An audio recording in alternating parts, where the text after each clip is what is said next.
हरि ओम।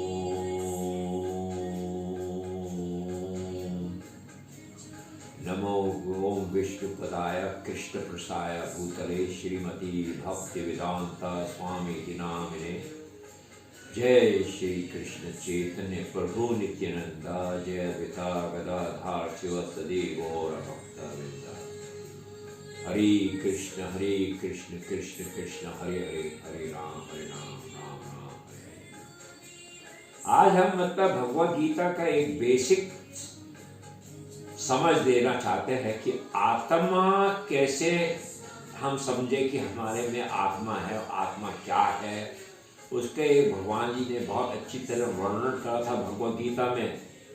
उन्होंने बताया और ये 5 इंद्रिया और ये मन और ये हमारी बुद्धि और ये हमारा शरीर, उसका एक बहुत अच्छी तरह वर्णन करा गया है भगवद गीता में श्री कृष्ण जी ने। उन्होंने कहा कि 5 घोड़ों का रथ, 5 घोड़ों का रथ, एक घोड़ा इधर एक घोड़ा इधर, बीच में 3 घोड़े, और 5 घोड़ों का जो रथ है वो आप समझिए इंद्रिया है। आपका देखने की इंद्रिया, सुनने की इंद्रिया, सूंघने की इंद्रिया, खाने की इंद्रिया, छूने की इंद्रिया, ये सब 5 इंद्रिया है। इसके कारण आदमी जो है अशांत रहता है। उसकी इच्छाएं बहुत बढ़ती रहती है, घटती नहीं है, इच्छा बहुत बढ़ती है। और उसके बाद वो 5 घोड़ों की इंद्रियों को समझो। 5 घोड़े जो है वो उनकी इंद्रियों को, हर घोड़े को एक इंद्रिया के रूप में देखो। अब ऊपर जो है, जो कि ड्राइवर है, जो हाँक रहा है उन घोड़ों को, उसके हाथ में लगाम है। और वो लगाम जो है उसको समझो कि वो तुम्हारा मन है, मन, लगाम। और लगाम जो है भगवान जी ने जो घुड़सवार को दी हुई है, जो रथ को हाँक रहा है, उसको अगर उसको दिमाग नहीं देंगे, समझ नहीं देंगे, तो वो रथ को हाँक नहीं सकता। वो लगाम को अपने काबू में नहीं रख सकता। अब आप इसके बाद आगे बढ़िए। वो जो रथ है वो आप अपना शरीर के रूप में समझ लीजिए। और उसके बाद आप देखिए पीछे अंदर जो बैठा हुआ आदमी है वो मुसाफिर समझिए। मुसाफिर आपकी आत्मा है। तो आपका रथ शरीर, जो अंदर मुसाफिर बैठा है वो आपकी आत्मा। आप समझ लीजिए, अपने को जब पहचानिए, कोशिश करिए। तो आपका ये रथ जो है जिसमें आप बैठे हुए हैं, ये शरीर समझिए। आपकी जो शरीर है 5 तत्वों का शरीर बना हुआ है। ये शरीर जो है 5 तत्वों का बना हुआ है। पानी, 70% पानी होता है शरीर में। वायु, अगर पानी नहीं होता तो हम पानी नहीं पीते। शरीर पानी का बना हुआ है। वायु अगर नहीं होती तो हम सांस नहीं लेते। अग्नि, अगर अग्नि नहीं होती तो हमारा जो बॉडी का, जो शरीर का तापमान है, हम उसको नापते नहीं। फ़ारेनहाइट बोलते 98.6 होना चाहिए। वो तापमान कहाँ से आया? फिर आकाश और ये पृथ्वी, जमीन, ये 5 तत्व जो हमारे बनते हैं, ये सभी यूनिवर्स में जो भी मटेरियल प्लैनेट है, भौतिक ग्रह जितने भी है, ये सबों के तत्व उसी हिसाब से बने हुए हैं। जैसे मैं तुम्हें एक एग्जाम्पल देता हूं कि हमारा पृथ्वी लोक में 70% पानी है, 30% जमीन है। सारे आप ओशन देखिए, हिंद महासागर देख लीजिए, अटलांटिक ओशन देख लीजिए, चारों तरफ पानी पानी भरा हुआ है। इसी हिसाब से सारा कॉस्मिक यूनिवर्स बना है, सारा ब्रह्मांड बना हुआ है। जैसे आपका शरीर बना, और ये शरीर कहां से है? 5 तत्वों का। इसी को माता बोलते हैं। इसलिए पृथ्वी लोक को हम क्या बोलते हैं? माता। क्योंकि ये आपका शरीर का जन्म देती है, शरीर का जन्म देने वाली यही की माता है। इसलिए हमें उसकी इज्जत देनी चाहिए। माँ भारती, भागभूमि, मदर इंडिया, इसलिए हमें उसकी रिस्पेक्ट देनी चाहिए। ये 5 शरीर, 5 तत्व जो है, इनकी कमी और ऊंचाई से आपको बीमारी हो जाती है।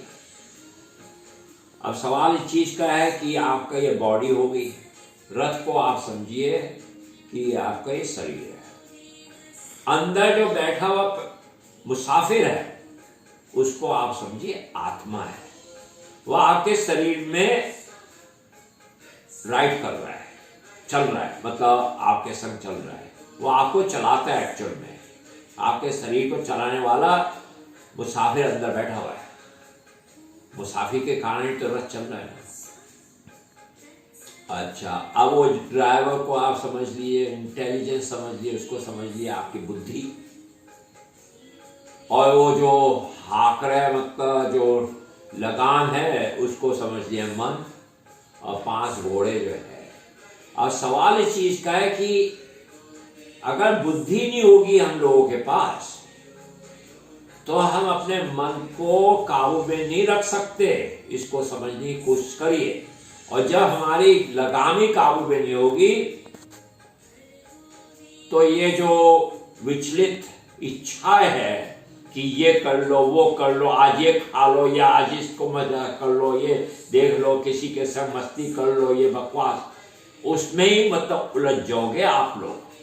और उसके उलझने से इस पृथ्वी लोक में तुम यहीं पर ही सड़ते रहोगे जन्म जन्मांतर।